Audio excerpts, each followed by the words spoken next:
안녕하세요. 이번 시간에는 그 사고력 수학 2년째 자녀들을 가르쳤을 때 떤 점이 제가 마음에 들고 긍정적인 면이 있는지 좀 말씀을 드리겠습니다. 학부모님들 중에 이제 초등 자녀를 가진 학부모님 중에서 이 사고력 수학을 시킬 것인가 말 것인가에 대한 이제 고민을 많이 하세요. 그 고민을 많이 하시는 이유는 학원이 보통 이제 분리가 돼 있잖아요.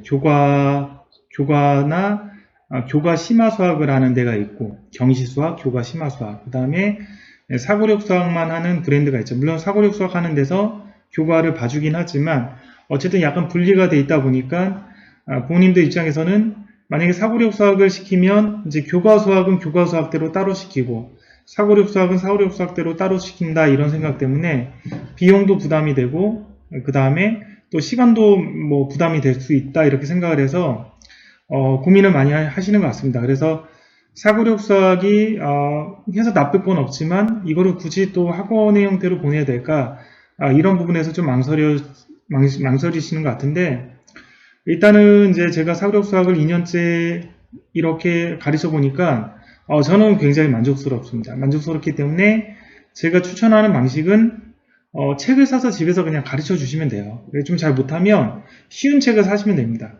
가령 얘가 3학년인데 잘 못한다 3학년 거를 그럼 2학년 사고력 책을 사서 이렇게 풀려주시면 돼요.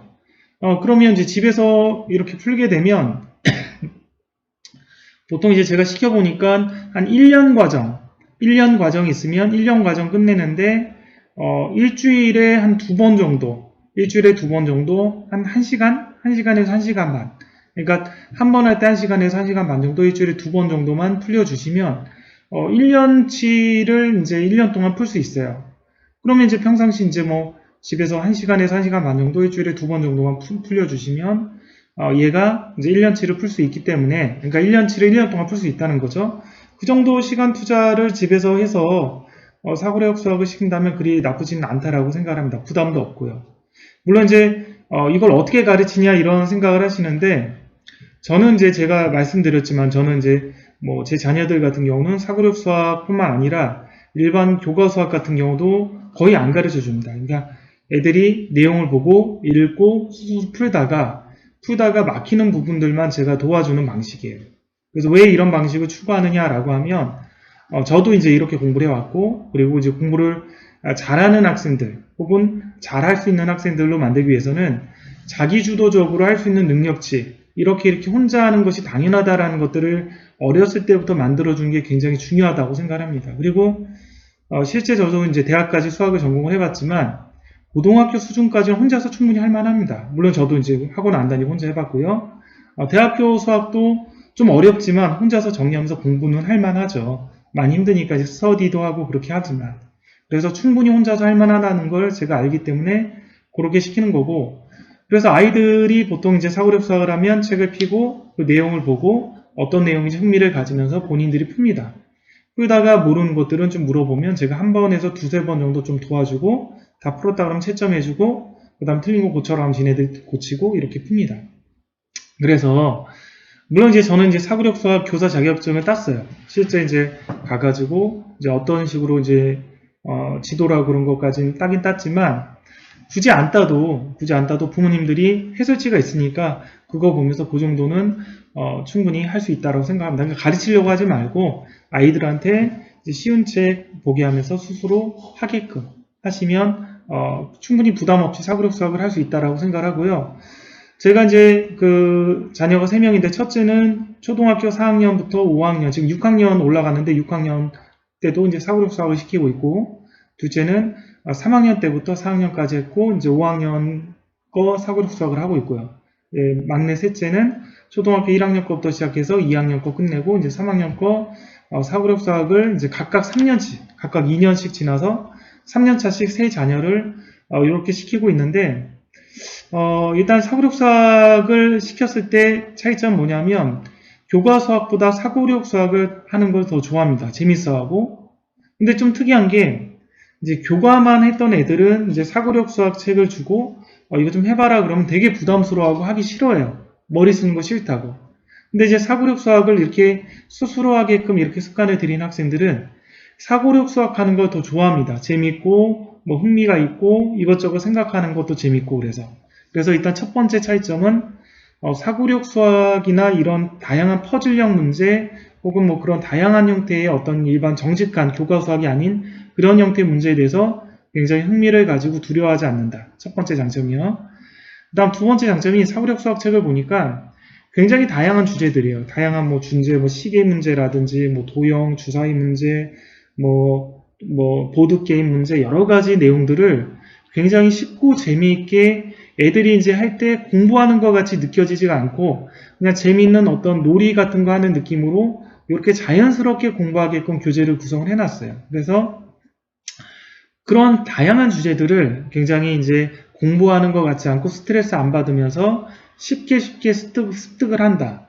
그리고 때에 따라서는 교구도 이용을 하고 때에 따라서는 활동지나 그런 걸 이용을 하면서 실제 교과에서는 뭐 도형 같은 문제를 풀 때 머릿속에 상상을 하거나 그려서 풀어야 된다면 이거는 직관적으로 도형들을 실제 오려서 붙이고 그렇게 했을 때 어디가 뭐 최단거리가 되고 뭐가 되는지를 실제 눈으로 확인하면서 풀 수 있기 때문에 그런 면에서 굉장히 장점들이 있죠. 그래서 왜 이렇게 되는지를 좀 더 정확하게 얘네들이 그냥 머릿속으로 이론적으로만 하는 거 말고 그런 부분들을 알 수가 있고요. 그 다음 세 번째 장점들이 제가 보면 스토커라든지 뭐 이렇게 보드게임 같은 거 있잖아요. 휴대폰으로 깔면 뭐 나오는 여러 가지 보드게임들 그런 것들을 다 다뤄줍니다. 사고력 수학에서 뭐 체스도 다뤄주고요. 뭐 일부 바둑이나 장기 그런 것들도 이제 뭐 다뤄줍니다. 그러다 보니까 이런 보드게임이나 그런 어떤 체스나 바둑, 장기 그런 거에 대해서 이렇게 배우거나 하는 거에 거부감이 많이 없어요. 그리고 보드게임 같은 경우는 이제 스마트폰이나 그런 데 깔아주면 거의 이제 이렇게 푸는 수준이 뭐 수도쿠 같은 거라든지 그런 거 푸는 수준이 거의 저랑 엇비슷합니다. 제가 좀 더 빠르긴 한데 거의 저랑 엇비슷해요. 그러니까 자연스럽게 재밌게 그런 이제 보드게임이나 그런 것들 퍼즐형 문제들을 쉽게 할 수 있는 그런 이제 그 습관들을 갖게 된 거죠. 자, 그리고 마지막으로 이제 장점이 뭐라고 생각을 하냐면 저는 이 부분이 굉장히 큰 장점이라고 개인적으로 생각을 하는데 제가 쓰는 이제 사고력 수학, 저는 이제 팩토 수학 교재를 쓰는데 이거 말고 다른 교재들도 많을 거예요. 그냥 어쩌다 보니까 학원에서 수학 학원에서 가르칠 수 있는 교재가 가맹을 해서 학원 이름을 바꾸지 않고 할 수 있는 교재가 팩토 교재밖에 없어서 그냥 선택을 했을 뿐인데 그 팩토 수학 교재를 보면 다른 교재도 마찬가지겠지만 이런 것들이 있어요. 그러니까 서술형 혹은 수리 논술형 그런 주제들이 굉장히 많아요. 이게 고학년으로 갈수록 굉장히 많은데 그리고 한 단원이 끝나면 뭐 수학 일기 비슷하게 그 단원의 내용이 어떤 거였는지 그거에 대해서 본인이 정리하고 혹은 뭐 친구한테 소개하고 그런 단원들이 굉장히 그런 블럭들이 있습니다. 근데 제가 이제 굉장히 강조하는 거 공부를 잘하는 능력, 학습을 할 수 있는 능력을 기르기 위해선 독서를 해야 된다. 그리고 독서를 하고 나서 그런 것들을 독서 기록장에 작성을 하거나 아니면 그 내용에 대해서 엄마와 토론하거나 혹은 엄마가 질문을 던져주면 얘기를 하거나 그래서 자기가 무언가를 습득을 하면 그것들을 체계화시키고 논리화시키고 서술체계를 잘 잡아서 그렇게 말로 표현하든지 아니면 글로 표현하든지 이런 게 이제 어떤 인지능력 향상에 굉장히 도움을 주기 때문에 나중에 공부를 잘한다라고 굉장히 강조를 했었는데 이 사고력 수학을 제가 보다 보니까 매 단원마다 그게 있어요. 그 단원에 대해서 한 단원 끝나면 어떤 내용인지 자기가 정리하는 내용도 있고요. 혹은 고학년으로 갈수록 문제에 대해서 굉장히 서술형 형태로 푸는 게 많아요. 근데 그게 그 서술형의 수준이 뭐 초중학교 교과에 나오는 그 서술형 수준이 아니라 거의 제가 봤을 때는 뭐 수리 논술 같이 굉장히 논리적으로 그 풀이나 그런 것들을 깔끔하게 정리해야 되고 작성하고 그런 내용들이에요. 그러니까 그런 내용들이 굉장히 인지능력 향상에 도움이 많이 된다라고 했잖아요. 그래서 처음에는 되게 쓰는 걸 어려워하는데 나중에 이제 한 1년, 2년, 지금 2년이 지났잖아요. 2년이 지나서 보면 거기 그 빈 공백이 엄청 많아도 거기를 꽉꽉 채워나갑니다, 학생들이. 그러니까 그게 이제 물론 이제 제 자녀 같은 경우는 독서도 많이 시키고 독서 토론학원도 보내다 보니까 그거랑 같이 이제 이 사고력 수학에서 이렇게 서술형, 논술형 문제를 푸는 게 같이 연동돼서 능력이 향상된 것도 있겠지만 굉장히 그거를 꽉꽉 채우고 과연 내가 이렇게 쓸 수 있을까? 저도 막 쓸 수 있을까? 정도로 굉장히 자세하게 그 풀이라든지 그런 내용들을 논리적으로 자세하게 서술해서 그렇게 쓰게 됐습니다. 굉장히 긍정적인 거죠. 이게 제가 굉장히 강조하는 무언가를 배우고 나서 그거를 본인이 말이나 글로 정리하는 것. 이게 공부를 잘하는 학생들이 가지는 기본적인 특징이라고 했잖아요. 그걸 수도 없이 연습을 한다라는 거죠. 그래서 저는 이 부분이 굉장히 중요한 사고력 수학을 하면서 굉장히 괜찮은 만족감을 주는 것이라고 생각을 합니다. 자, 그래서 제가 부모님들한테 이제 말씀드린 거는 사고력 수학학원을 굳이 보낼 필요는 없어요. 근데 사고력 수학 자체를 하는 거는 나쁘진 않기 때문에 집에서 그냥 시켜주시면 됩니다. 이게 뭐 많은 시간이 필요하지도 않아요. 처음에 약간만 잡아주고 해봐라 라고 해주고 그러면 거의 예를 들면 얘가 한 단원을 풀 동안 제가 이제 어떤 시간으로 따지면 시간적으로 요 애를 도와주는 시간이 한 단원 풀 동안 거의 뭐 10분밖에 없어요. 10분. 근데 그 사고력 수학의 한 단원을 풀 동안 내가 도와주는 게 한 10분 정도니까 부모님 입장에서도 한 단원씩 뭐 하루에 한 단원씩 풀린다. 이틀이면 두 단원 풀리겠죠? 그렇게 풀린다 그러면 한 10분 정도만 좀 도와주시면 돼요. 독서 그런 거 하시다가 잘 모르겠다 그러면 좀 봐서 도와주시고 모르면 해설 보고 여기는 이렇게 하는 거다 언급해주고 그 다음에 채점해 주시고 틀린 거 고치라고 하고 그러면 지가 알아서 너무 재밌기 때문에 지가 알아서 하고 오리고 뭐 만들고 그렇게 다 합니다. 그래서 저는 이제 사고력 수학을 처음에 시킬 때는 그냥 욕심 때문에 그 수학이라는 거를 제가 이제 가르치니까 자녀를 가르치니까 저도 수학을 전공했고 욕심 있잖아요. 그래서 교과 그 다음에 심화 그 다음에 경시, 올림피아드, 3프로 올림피아드, 사고력 수학. 요 정도를 시키면 되게 완벽하게 수학이 얘네들이 되지 않을까 해가지고 그냥 시킨 건데, 올림피아드 같은 경우는 너무 이제 어렵고 수학 노동이 많이 들어가서 이제 경시대에 준비할 때만 조금 시켜주고 있고, 사고력 수학은 이렇게 시키다 보니까 전혀 기대하지 않았던, 제가 그렇게 많이 이제 심도 깊게 사고력 수학을 뭐 살펴보지 않아서 이런 장점들이 있을까 그런 걸 잘 몰랐던 그런 장점들을 한 2년 정도 가르쳐 보니까 알게 됐습니다. 특히 제일 만족스러운 건 아까 말씀드렸듯이 그 논술형, 서술형 답안들을 본인들이 생각을 정리해서 쓰는 그 연습들. 그래서 지금은 굉장히 꽉꽉 채우는 거, 수리적인 내용을 꽉꽉 채우는 거.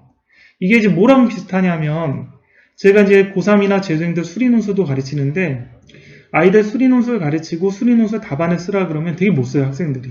정말 엉망으로 씁니다. 그래서 그거를 참석해주고 몇 번 한 달 혹은 2달 정도 하면 답안이 되게 예쁘게 잘 씁니다, 아이들이. 그런 느낌이랑 좀 비슷해요.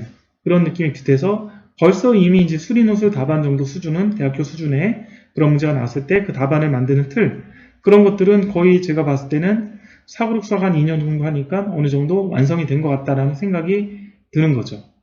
그래서 아까 제가 추천했던 그런 방식으로 꼭 사고력 수학학원을 보내지 않아도 이런 사고력 수학을 하는 방법들이 있으니까 그런 방법들을 취해서 해보시면 장기적으로 봤을 때 어떤 이제 학습 능력 향상, 그러니까 공부를 할 수 있는 그런 기본적인 토대가 되는